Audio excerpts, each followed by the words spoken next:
हाय all, myself Pinky Kumar. आज मैं आपके साथ डिस्कस करने जा रही थी कि काफ़ी सारे पेरेंट्स ने पूछा कि कौन सी एज में हम अपने बच्चे को स्कूल भेजें, कब भेजें, क्या हमारा बच्चा जब वर्बल हो जाए तब भेजें, जब उसके टॉयलेट इश्यूज सॉल्व हो जाए तब भेजें, उसके स्टीमिंग सेंसरी इश्यूज हैं, हाइपर एक्टिव है, पिकी ईटर है, हमने GFCF डाइट पे रख रखा है, हम भेजें कि नहीं भेजें या अभी और वेट करें। बहुत सारी मैंने वीडियोस भी देखी जिसमें मैंने काफ़ी लोगों ने कहा स्कूल भेजना ही नहीं चाहिए बच्चों को जब तक उनकी सेंसरी नहीं स्टिमुलेशन नहीं सॉल्व हो जाती, जब तक उनकी स्टीमिंग नहीं रिजॉल्व हो जाती। I am completely against all those things. ठीक है, अगर आप ये सोचते रहोगे कि जब तक मेरे बच्चे के टॉयलेट इश्यूज सॉल्व नहीं हो जाते, जब तक मेरा बच्चा वर्बल नहीं हो जाता, जब तक मेरा बच्चा स्टीमिंग इश्यूज सॉल्व नहीं हो जाते, हाइपर एक्टिविटी सॉल्व नहीं हो जाती, पिकी ईटिंग इशू सॉल्व नहीं हो जाती, सेंसरी इशू सॉल्व नहीं हो जाती, अगर मैंने GFCF डाइट पर रख रखा है तो वो मैं जब तक नहीं करती रहती हूँ, मैं स्कूल ही नहीं भेजूंगी। तो बिलीव मी, आप कभी भी स्कूल नहीं भेज पाओगे। तो today my topic of discussion is कि कब भेजें, क्या सोचें, कैसे भेजें, क्या क्या एज अ पेरेंट हमें ध्यान रखना चाहिए अगर मैं अपने बच्चे को स्कूल भेजती हूँ। क्या मैं GFCF डाइट पर रख रही हूँ तो भी क्या हुआ, स्कूल तो भेजना ही भेजना है ना। जो भी कहता है कि बच्चे के जब तक स्टीमिंग इशू सॉल्व नहीं जाए, सी ऑटिज्म की लाइफ, अगर वो थेरेपिस्ट बोल रहा है तो उसको कहो पहले किसी सीनियर पेरेंट्स से मिले। ऑटिज्म की लाइफ कभी भी ऐसी नहीं होती कि आपकी लाइफ में आपने सोचा कि हम अपने सारे इश्यूज को, जो भी हमारे बच्चे के साथ इश्यूज है, उसको इस लेवल पे लाके फिर यहाँ पे मैं भेज दूंगी स्कूल।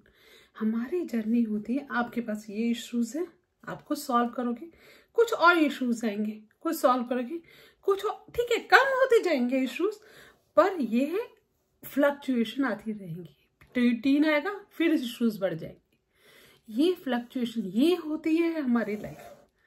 ठीक है, यहाँ पे हमें जब पता चलता है कि बच्चे वो है थेरेपीज वगैरह बहुत मेहनत करने लग जाते हैं, ठीक है, काफ़ी चीज़ें हमारी इश्यूज सॉल्व होती हैं, आई कांटेक्ट आ जाता है, बच्चा वर्बल हो जाता है, बच्चे को कुछ अपने बारे में पता हो जाता है, बट वो फिर भी कुछ ना कुछ हमारी लाइफ में फ्लक्चुएशन चलता रहता है। प्यूबर्टी में तो हिट ही कर जाता है फिर से प्रॉब्लम्स एरियाज। तो अगर मैं कहूँ कि मेरे बेटे की स्टीमिंग खत्म हो जाए, मेरे बच्चे की टॉयलेट इश्यूज खत्म हो जाए, मेरे बेटे की हाइपर एक्टिविटी खत्म हो जाए, तब मैं भेजूंगी। तो शायद ऐसे सॉल्व करते करते तो जब तक वो सॉल्व करेंगे कुछ और इश्यूज आ जाएंगे, और तब तक मेरा बच्चा अगर 7, 8, 10 साल का हो गया तो फिर वो स्कूल जाने को एक्सेप्ट ही नहीं करेगा। Got my point? उसकी स्कूल एक्सेप्टेंस इतनी बेकार हो जाएगी, वो नहीं जाना चाहेगा, क्योंकि उसको घर में इतना कंफर्ट जोन में रखा गया है पिछले 10 सालों से या पिछले 7 सालों से, क्यों कहेगा मुझे नहीं जाना स्कूल। और फिर उसके जो रोने धोने बिहेवियर टेंट्रम वो हाई पे होंगे, आप नहीं संभाल पाओगे, फिर स्कूल भी नहीं संभाल पाएगा। सी, अगर आपके पास एक 2 साल का बच्चा स्कूल में आ जाता है, 2 साल के बच्चे को हैंडलिंग करना, अगर उसके बिहेवियर्स भी हैं या स्टीमिंग भी है, हैंडलिंग करना टीचर को भी आसान होता है। पतला दुबला छोटा सा बच्चा होता है जिसको हैंडल करना आसान होता है।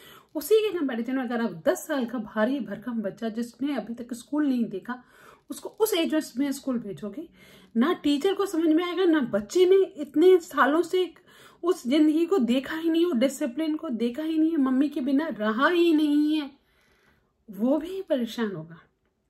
तो ये नहीं कि स्कूल के टीचर की प्रॉब्लम होगी, बच्चे की अपनी भी प्रॉब्लम है, समझो इस बात को। इसलिए जो भी आपके थेरेपिस्ट, क्योंकि मेरे भी लाइफ में मेरे को बहुत सारे थेरेपिस्ट ने कहा पहले वर्बल तो हो जाए फिर भेजेगी ना स्कूल, पहले इसकी हाइपर एक्टिविटी तो खत्म हो जाए फिर भेजोगी ना स्कूल, पहले इसकी स्टीमिंग तो खत्म हो जाए फिर भेजोगे ना स्कूल। मैंने किसी की नहीं सुनी, और मैं कहती हूँ आप भी please please please please please किसी की मत सुनो।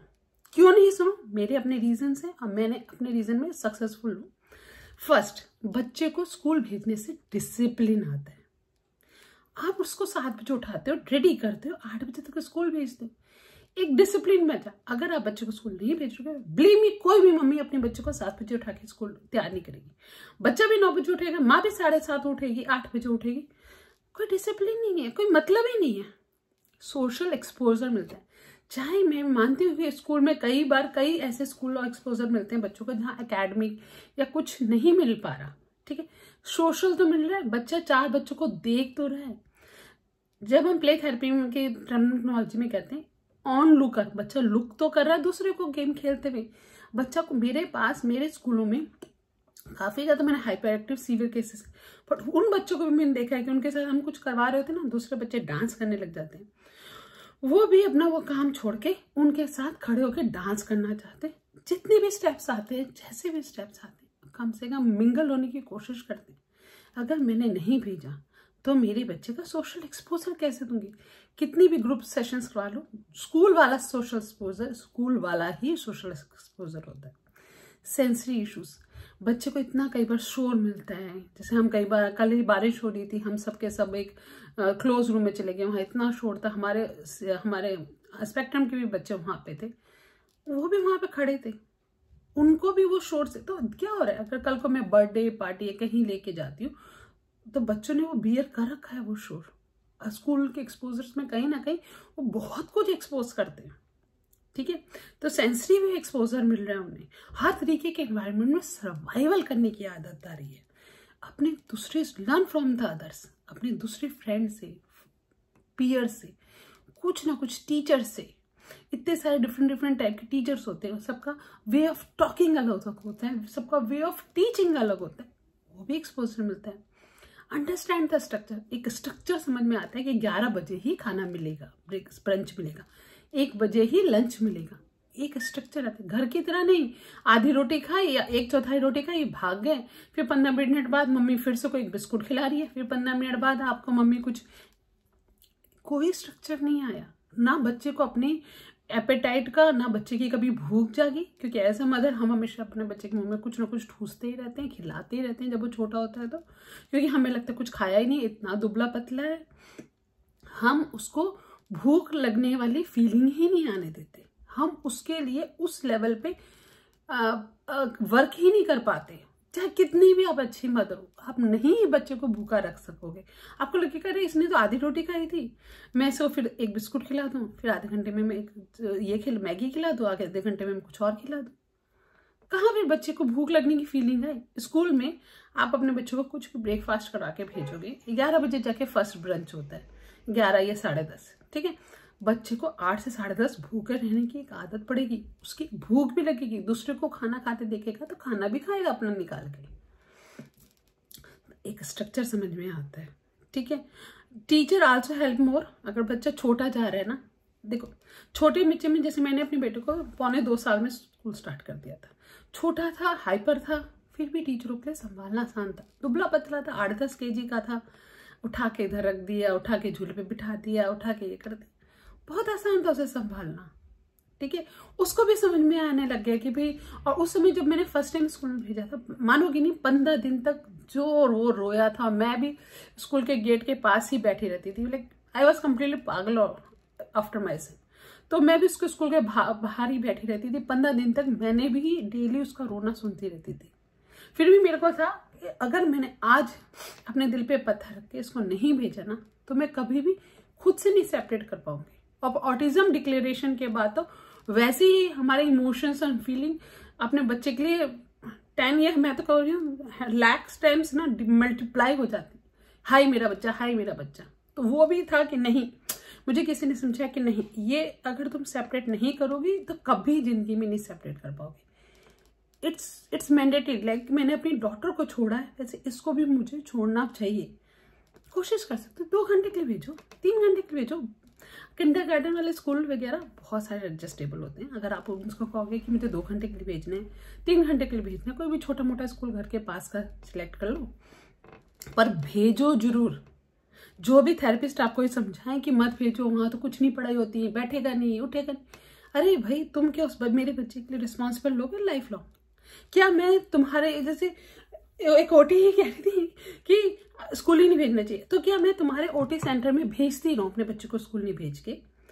क्या गारंटी देती हो कि मेरा बेटा 5 साल बाद ठीक हो जाएगा, वो स्कूल जाने लायक हो जाएगा? उस समय मेरे बच्चे की अगर स्कूल के लिए कोई इशू होगा तो तुम मेरे बच्चे के लिए सॉल्व करोगी? कोई नहीं गारंटी देता। हम पेरेंट हैं, हम ही आज भी रिस्पॉन्सिबल है। जब मेरा 2 साल का बच्चा है, जब वो 20 साल का हो जाएगा तब भी हम ही रिस्पॉन्सिबल है, और जब वो 50 साल का हो जाएगा तब भी हम ही रिस्पॉन्सिबल है। थेरेपिस्ट आते जाते रहते हैं, पेरेंट हमेशा रहते हैं। मैंने अपनी लाइफ में बहुत थेरेपिस्ट देखे, बड़े सारे एरियाज देखा कि मैम स्कूल में भेजो, मैं ना 10 बजे की स्पीच ले लूंगा, मैम स्कूल में भेजो, हमारे ABA सेंटर में भेजो। ठीक है भाई, मुझे ABA सेंटर भी भेजना है, मुझे स्पीच भी करवानी है, बट मैं उसको 2 घंटे या 3 घंटे के लिए स्कूल जरूर भेजूंगी, क्योंकि अगर मैंने आज नहीं भेजा तो मैं कल भी नहीं भेज पाऊंगी। क्योंकि ये क्या स्टेप बाय स्टेप प्रोसेस है ना। अगर मैंने पहले ही स्टेप पे सीढ़ी पे पैर नहीं रखा, दूसरे स्टेप पे कैसे जाऊंगी? दूसरे स्टेप पे पैर नहीं रखा तो तीसरे स्टेप पे कैसे जाऊंगी? अब फिर मैं कह रही हूँ, मेरा बच्चा जब 10 साल का हो जाएगा, 8 साल का हो जाएगा, जब उसकी स्टीमिंग खत्म कर दूंगी, जब मैं उसकी सेंसरी खत्म कर दूंगी, तब तक बच्चा स्कूल ही नहीं जाएगा ना। सही, ठीक है, स्कूल जरूर भेजो, जरूर भेजो मेरे हिसाब से। स्मॉल है एंडर। अब फिर आता है कि मैं मेन स्ट्रीम में भेजूँ, स्पेशल में भेजूँ, इंटीग्रेटेड में भेजूँ। सबसे पास वाली जगह पे स्कूल में भेजो। ये समझ सोचो कि बहुत अच्छे मैं एक्सीलेंट स्कूल में भेजूंगी और वहां पे कोई मैजिक हो जाएगा। कहीं कोई मैजिक नहीं होता। चाहे वहां पे 10 स्पेशल, पास वाले घर के पास वाले जगह भेजो। अगर बच्चा आपका छोटा है, 2 या 3 साल का, क्यों मैं कह रही पास वाले में, जाना लाना आना कुछ भी हुआ, आपके बच्चे ने वॉमिट कर दिया, वो फोन कर देंगे, आप फटाक जाकर दे आओगे। बच्चे ने कोई सुसु टॉयलेट का एक्सीडेंट हो गया, आप फटाक से बच्चे को ले आओगे। अगर बहुत दूर है, आपके लिए भी बड़ा टफ है लाना जाना। छोटे स्ट्रक्चर में भेजोगे, वो लोग ध्यान भी ज्यादा रखते हैं। मेन स्ट्रीम में भेज सकते हो अगर बच्चा जा रहा है, क्योंकि जब हमारा बच्चा 2 साल का डायग्नोस्ड होता है ऑटिज्म, हम बस ऑटिज्म डायग्नोस्ड कोई टेस्ट तो है नहीं कि आपने ब्लड टेस्ट किया, 10 आया तो ये माइन्योर है, सीवियर है, 20 आया तो माइल्ड है, 30 आया तो वो जो भी कार्ड्स की भी रेटिंग होती है, ये जो भी एको टेस्ट है, उस कार्ड से किसी की भी रेटिंग टेस्ट होती है, वो हम बच्चे की बिहेवियर से अपना कंक्लूजन निकालते हैं। बट हम कोई नहीं जानता कि बच्चे का दिमाग क्या है, कैसा बच्चा नेक्स्ट करेगा। क्योंकि मैंने देखा है मेरे लाइफ में, मेरे साथ ही कार्ड्स की रेटिंग काफी सारे पेरेंट्स ने करवाए थे, 30, 31, 30, 31, 30, 31, 32 ऐसे ही थे। बट बाद में जाके कोई उनमें ही 30 वाला बच्चा 30 के लायक नहीं था, वो 28 के लायक था, मीन्स वो बॉर्डर लाइन पे था। कुछ 30 के लायक नहीं था, वो 35 के था, मतलब सीवियर पे था। क्योंकि 2 साल के बच्चे में डायग्नोसिस भी नहीं हो पाता है। इवन कि डॉक्टर भी यही कहते हैं कि 6 ईयर्स में जाके डायग्नोसिस करेक्ट पता चलता है कि बच्चे में कितने आपका कौन से लेवल पे सीवियरिटी है। तो 2 साल के बच्चे में तो वैसे भी सीवियरिटी नहीं पता चलती है आपको।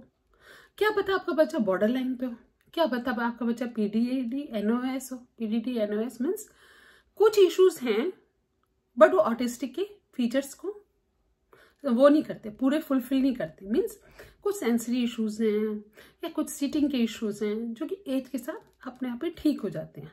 ठीक है, ऑटिज्म के इश्यूज वो हैं जो एज के साथ उस लेवल पे ठीक नहीं हो पाते। In frankly, in one line, in layman speaking. ठीक है, अगर मैंने अपने बच्चे को स्कूल भेजना शुरू कर दिया, मेन स्ट्रीम, स्पेशल, इंटीग्रेटेड, छोटा स्कूल, बड़ा स्कूल, क्या मैं ध्यान रखूं?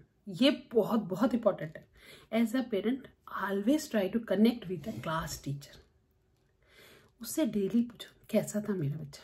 B polite, be humble, be very nice with the teacher.